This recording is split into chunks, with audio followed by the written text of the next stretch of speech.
अगर मैंने आपसे एक हफ्ते पहले ये कहा होता कि नेपाल वेस्टइंडीज को 3-0 हरा देगा तो शायद आप ये कहते हैं कि भाई आपका दिमाग खराब हो गया है, या आप कहते हैं कि यार ये बहकी बहकी बातें मत करो, रियलिटी में आते हैं। जी हाँ, उस टाइम पर ये चीज रियल नहीं लग रही थी, उस टाइम पर ये चीज इम्पॉसिबल साउंड होती। लेकिन आज वो सिचुएशन आ गई है जहां पर हम सोच सकते हैं, हम उम्मीद कर सकते हैं, हम देख सकते हैं कि यार नेपाल जिस तरह से खेल रहा है वो वेस्टइंडीज जैसे जायंट टेस्ट नेशन को, जो T20 वर्ल्ड कप चैंपियन रह चुका है, उसको 3-0 एक न्यूट्रल वेन्यू पर, बिकॉज माना कि होस्ट नेपाल है बट नेपाल अपने घर में नहीं खेल रहा है, एक न्यूट्रल वेन्यू पर आकर खेल रहा है और वहां पर आकर के वेस्ट इंडीज को घुटने पर ला रहा है। आप सोचो कि 90 रन की विक्ट्री, एसोसिएट नेशन की सबसे बड़ी विक्ट्री है किसी टेस्ट नेशन के खिलाफ 90 रन से।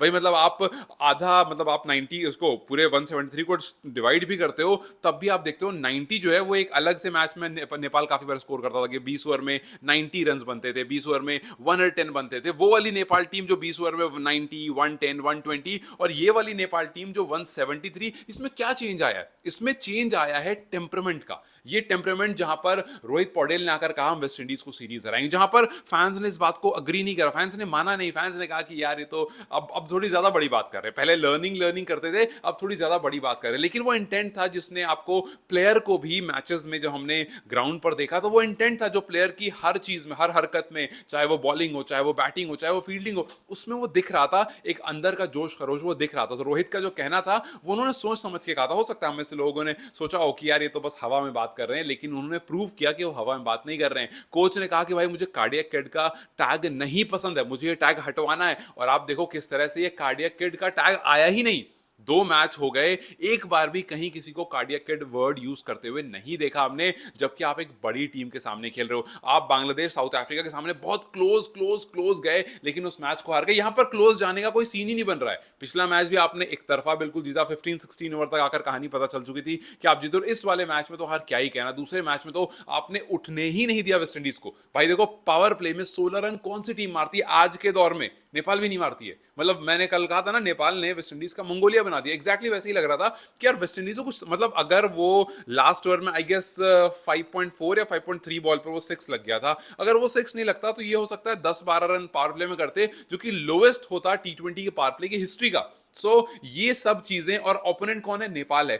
जब सुनने में आती है तो आपको लगता है कि यार मतलब ऑस्ट्रेलिया वाला वही हिसाब किताब है, साउथ अफ्रीका, जब ऑस्ट्रेलिया साउथ अफ्रीका खेलती है तो टफ कॉम्पोनेंट होता है, या जब भी ऑस्ट्रेलिया किसी के खिलाफ खेलती है तो एक अच्छा कॉम्पिटिशन हमें देखने को मिलता है, टफ ओपोनेंट वहां पर देखने को मिलता है। लेकिन यहां पर ये जो नेपाल वाली सीरीज है, इसने काफी हद तक कहानियों को बदला है। और ये अच्छा इसलिए क्योंकि अभी क्वालिफायर आने वाला है, उसके बाद आपको CWC L2 खेलना है यहीं पर आकर के, फिर उसके बाद आपको NPL खेलना है। तो ये जो शुरुआत थी वो हो चुकी है। जो रोहित की 2 स्टेटमेंट थी उसमें से एक तो सच हो चुकी है, दूसरी है कि हम वर्ल्ड कप के लिए क्वालिफाई कर लेंगे। वी आर वेरी श्योर इस तरह के परफॉर्मेंस देख करके कि yes, team can do it. लेकिन कुछ प्लेयर्स हैं जिनके बारे में मैं सच में बात करना चाहूंगा। जैसे एक है आदिल। अब देखो, आदिल को लेकर के बहुत हाइप बनी थी, ठीक है, आदिल को लेकर के ये बात बहुत ज्यादा चली थी कि यार आदिल ऐसे हैं, आदिल। और मैंने आप लोगों से काफी बार ये बात कही भी थी कि मैंने आदिल को खेलते हुए नहीं देखा है। मैंने आदिल को आदिल के बारे में बहुत सारी बातें सुनी, मैंने आदिल की हाईलाइट्स बहुत सारी देखी हैं। जो हेलीकॉप्टर शॉट के बारे में लोगों ने बहुत ज्यादा मुझसे कहा था, तो मैंने यूट्यूब पर सर्च करके उसको देखा, लेकिन मैंने खेलता हुआ उनको नहीं देखा, तो मैं उनके बारे में ज्यादा बातें नहीं कर सकता हूं। लेकिन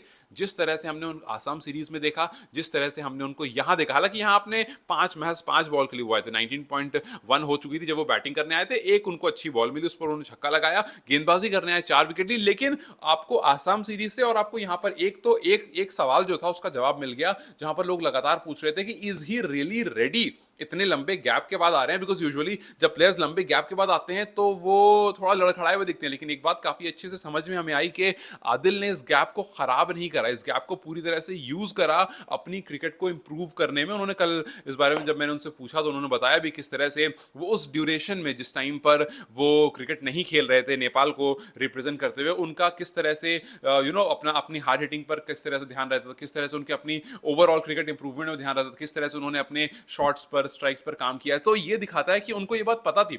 we all knew, we all of talked about it कि आदिल वापस आएंगे। उनको भी बात कहीं ना कहीं पता थी कि वो वापस आएंगे, लेकिन उनको ये भी पता थी कि भाई अगर आपको वापस आने का मौका मिलेगा तो बहुत सारे चांसेस नहीं मिलेंगे। ऐसा नहीं होगा जिस तरह से कुशल बुटेल को टीम बैक करती, जिस तरह से आसिफ को टीम बैक करती, हो सकता है उस तरह से आदिल को नहीं करती, बिकॉज आदिल बहुत टाइम बाद आ रहे होते, एक आध मैच खिलाती और फिर हो सकता है कोच या कप्तान कह देते कि नहीं यार, शायद आदिल अभी रेडी नहीं है, इनको थोड़ा सा और टाइम देते हैं, उसके बाद इनको NPL में देखेंगे। पॉसिबल था कि ऐसा होता, लेकिन एक मौका मिला, उस मौके में उन्होंने ये बता दिया कि वो दोनों तरह से काम कर सकते हैं। हम काफी बार एंड्रयू रसल के बारे में बात करते हैं और आप में से बहुत सारे लोग आदिल को एंड्रयू रसल से कंपेयर भी करते हैं। I will be waiting for that inning, वो एंड्रयू रसल वाली इनिंग जहां पर एक दो आएगी।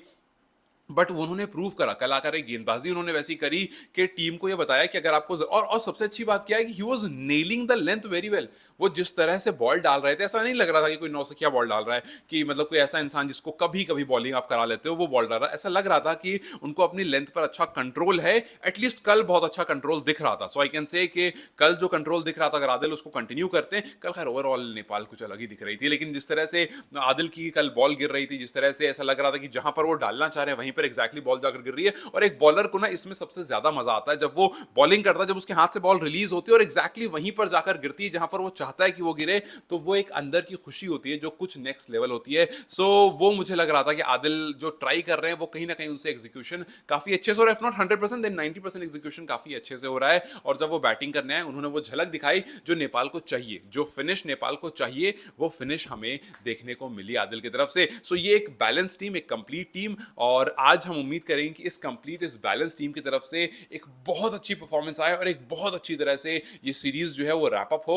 और फिर उसके बाद we see something amazing in upcoming T20 world cup qualifier. अब चाहे वो आप जैसे अब एक दो प्लेयर्स बच रहे हैं जिनकी तरफ से परफॉर्मेंस आनी रह रही, जैसे आयरी की तरफ से कुछ आना आना रह रहा, खास करके उनके बैट से। हाँ, ये अच्छी बात है कि बैट नहीं तो बॉल से आ ही जाता है कुछ ना कुछ। अगर आप आयरी के बारे में देखोगे, कल उन्होंने अच्छी गेंदबाजी करी, शुरू में पावर प्लेज में उनका काफी अच्छा कॉन्ट्रीब्यूशन था। आप अगर कुशल पटेल के बारे में बात करोगे, बैटिंग नहीं बट उनका बॉलिंग में काफी अच्छा कॉन्ट्रीब्यूशन था। पहले ओवर में उन्होंने रन अच्छे खासे खाली, आई गेस 16 रन कुछ पहले रन ओवर में कंसीड कर दिए। फिर उसके बाद आकर के अगली 6 या 7 बॉल में उन्होंने 3-3 विकेट ले ली। सो ये जो है ना, ये बहुत अच्छा है कि यार आपके जो प्लेयर्स अगर बैट से नहीं तो बॉल से करके दे ही देते हैं, और ये कहीं ना कहीं टीम को ना बाइंड करके रखता है। हाँ, इसमें एक चीज जो कमी अब तक रह रही थी वो था कि कोई कंसिस्टेंट नहीं हो रहा था। ये तो ठीक है कि कुशल ने रन्स नहीं करा तो विकेट ले लिया, आयरी ने रन्स नहीं किया तो विकेट ले लिया, लेकिन रन्स करने वाली कंसिस्टेंसी नहीं आ रही थी। विकेट तो लगातार मिल रही थी, नेपाल बॉलिंग में तो लगातार काम कर रहा था, विकेट लेने के साथ साथ रन्स वाली कंसिस्टेंसी नहीं आ रही थी। संदीप जोरा के आने के बाद वो काफी पॉजिटिव लग रहा है, because Sandeep looks very good जब वो बैटिंग कर रहे थे। और आसिफ का कल रन आया तो काफी हम पॉजिटिव हैं कि भाई आसिफ और आगे भी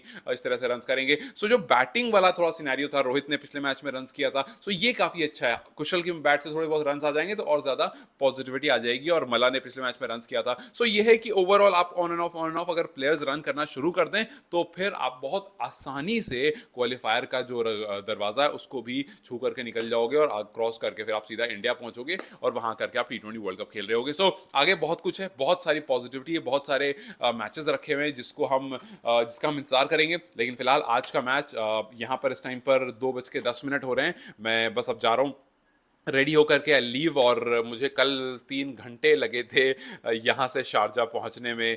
बहुत ज़बरदस्त ट्रैफिक मिल गया था। सो लेट्स होप कि आज मैं थोड़ा सा जल्दी और पहुँच जाऊँ। हालांकि मैच से पहले मैं पहुँच गया था, बट एटलीस्ट मैं चाहता हूँ कि वहाँ दुबई टाइम के हिसाब से 5 बजे के आसपास पहुँच जाऊँ, सो दैट मैं मैच से पहले वाली प्रिपरेशन कर लूँ। खैर देखते हैं कब तक पहुँचता हूँ। आप लोगों को फेसबुक पर जैसे कल या उससे पहले मैं आपको अपडेट कर रहा था, वैसे उस तरह से मैं फेसबुक पर आप लोगों को अपडेट करता रहूँगा। Till then you guys take care. आज वी आर होपिंग कि हम 3-0 की तरफ बढ़े, और अगर 3-0 की तरफ बढ़ते हैं तो भाई मज़ा आने वाला। आने में घर लेट काफ़ी हो जाएगा लेकिन चलेगा, मुझे आप लोग अपडेट करता रहूँगा, और लेट्स होप कि हम कुछ बहुत बेहतरीन देखें और आज का जो मैच है वो 3-0 की तरफ जाए। तो भाई वेस्ट इंडीज़ वैसे ही बौखला चुकी है, 3-0 2-1 दोनों ही नेपाल के लिए बहुत अच्छा है, लेकिन 3-0 सबसे ज़्यादा अच्छा है। खैर, what do you think, can Nepal do 3-0 of this series? Can they make the result turn against West Indies in all way possible?